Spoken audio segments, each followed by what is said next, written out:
Good evening, Dr. Dan. I'm Kenya Casey, and for my TIA project, I volunteered at a run walk against bullying for the Parker Foundation for Autism and Child Development. And in this presentation, I'm just going to go into a few things that I learned, all the things I did during this run walk, and just a few other things that relate to this wonderful organization. So, to start off, I just wanted to go into a few things about the Parker Foundation and how it began.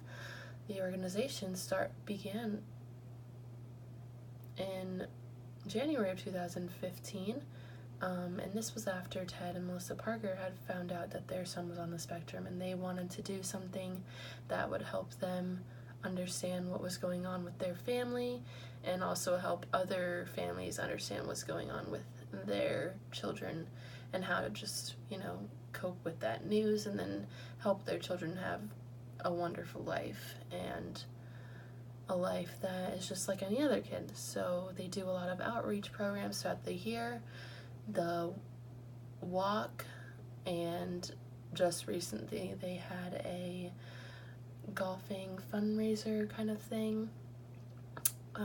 That was a little bit after the walk, actually, a couple weeks after, I think. So they just want to build a community of understanding and people who, help others throughout their community, which is Melbourne, and, they do a lot of other programs throughout Florida as well. Their mission is our belief is that an open heart and community of understanding can help foster self-confidence and opportunities for socialization and relationship building for children with autism and related disabilities and their families.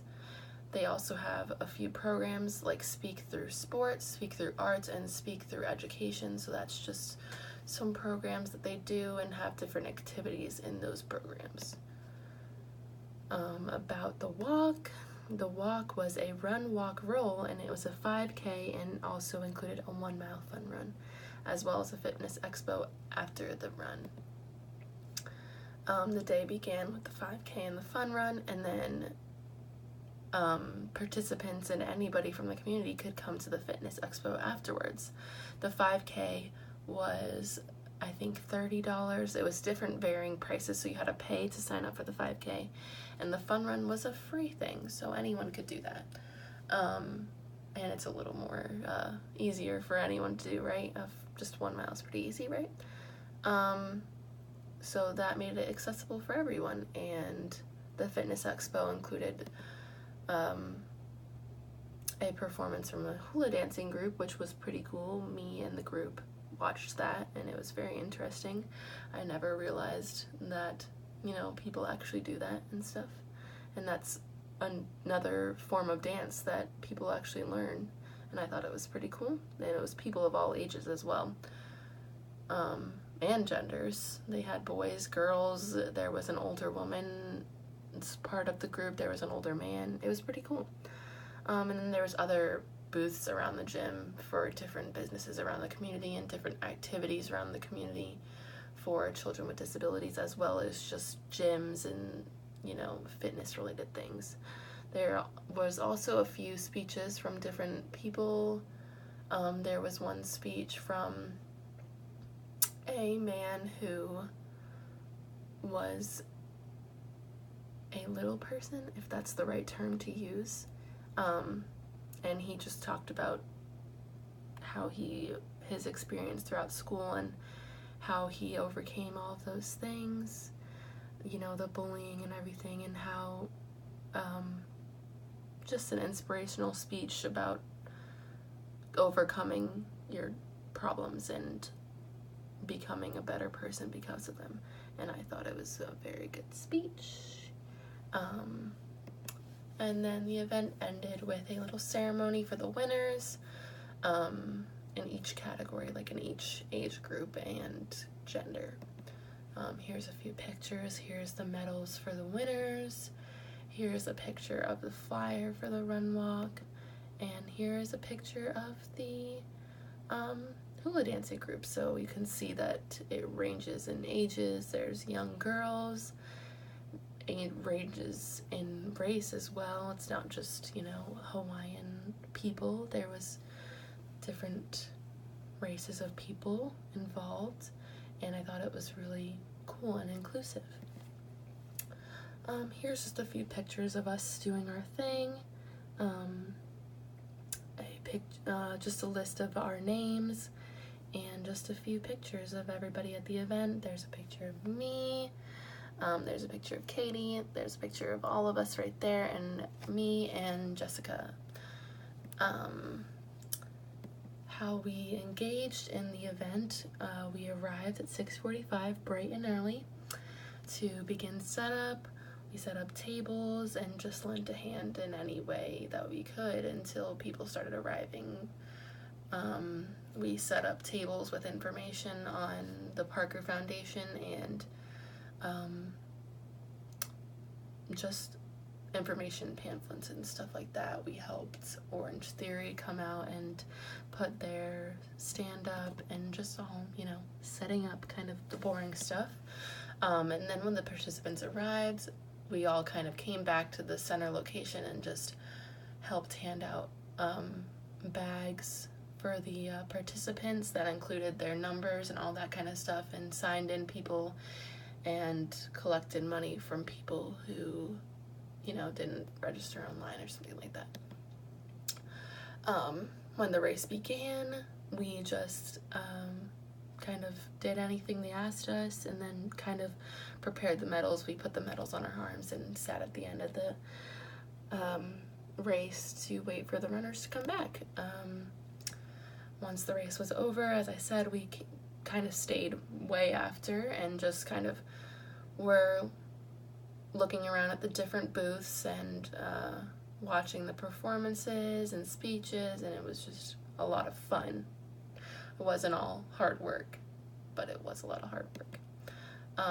And then around 3-ish, we just helped everybody clean up and load everybody's materials back into their car and, came back to Orlando.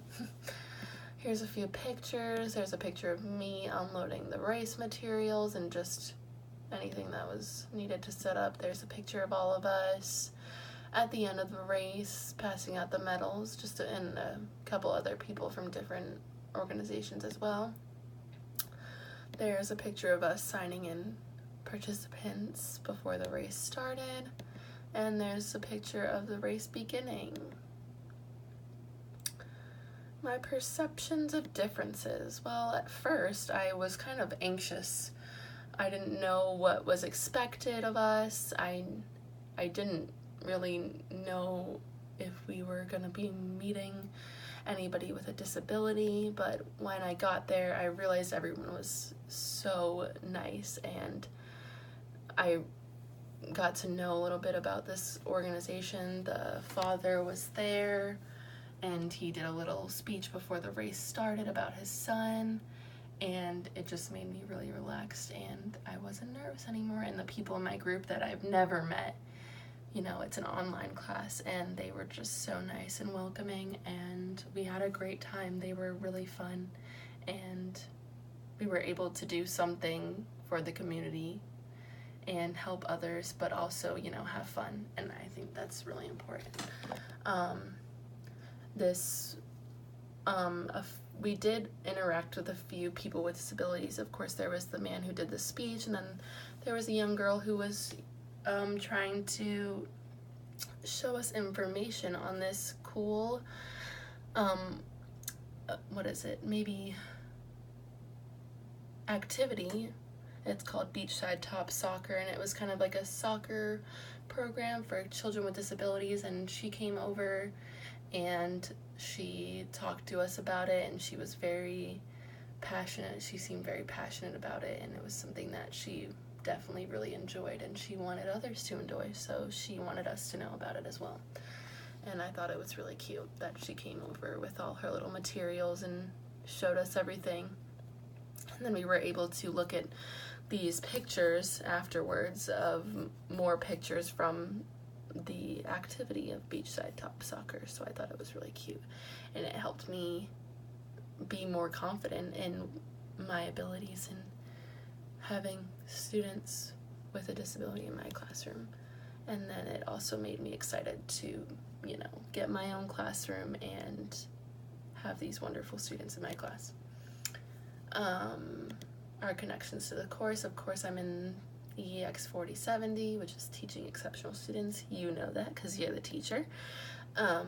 This project, as well as a bunch of other assignments in this class, have really helped me understand my responsibility to my students, my future students, as well as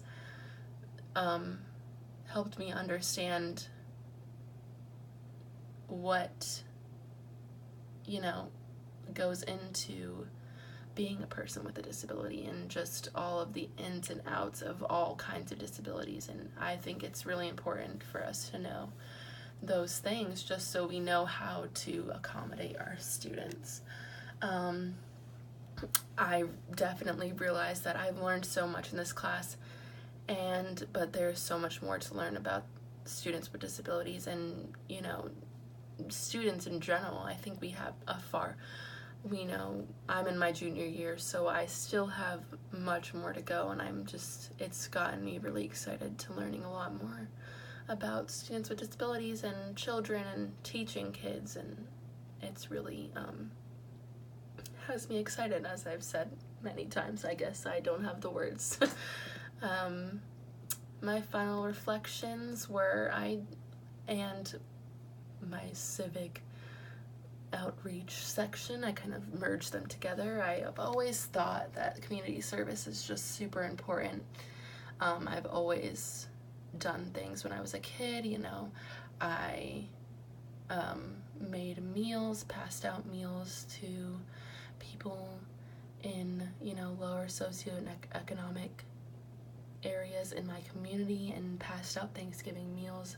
I've done that many times as a kid, and throughout my high school years I was secretary of my Key Club, and we went to conventions and learned about volunteering and how to help our community, how volunteering is so important and how it's so necessary to having a wonderful community and just being a good person. I think community service is definitely part of that,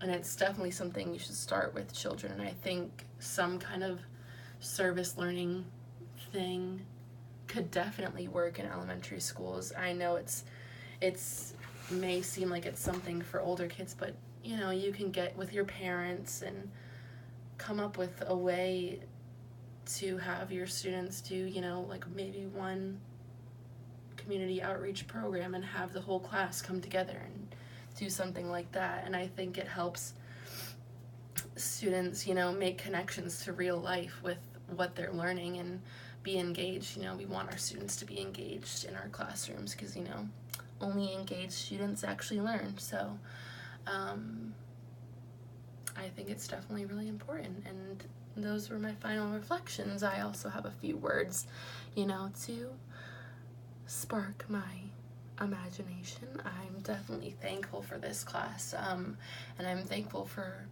all the assignments and projects you've had us do, because they've really given me a foundation and something to look back on, and activities that I can use with my future students. There's so many assignments we've done in this class that have given me actual tangible things that I can take to my future classroom, and I'm very thankful and grateful for that. And this assignment and hearing about all these kids and parents and people who really want to make a difference in their children's lives, and even people in the community that just want to help children, has really inspired me, and inspired me to be a better person, inspired me to have a better classroom, inspired me to I can't even get my words together right now, but just people helping others is really inspiring to me, and I think it's just a great thing. This organization inspired me. and it has me eager to have my own classroom and to help all different kinds of students. And that's the end. Thank you so much for this class, and thank you so much for all your inspiring stories and words, and I'm just at a loss of words for how much I am thankful for this class. And thank you so much. I hope you had a great Thanksgiving and got to be with some family, and yeah, thank you so much for this class, and thank you for being you, Dr. Dan. Goodbye.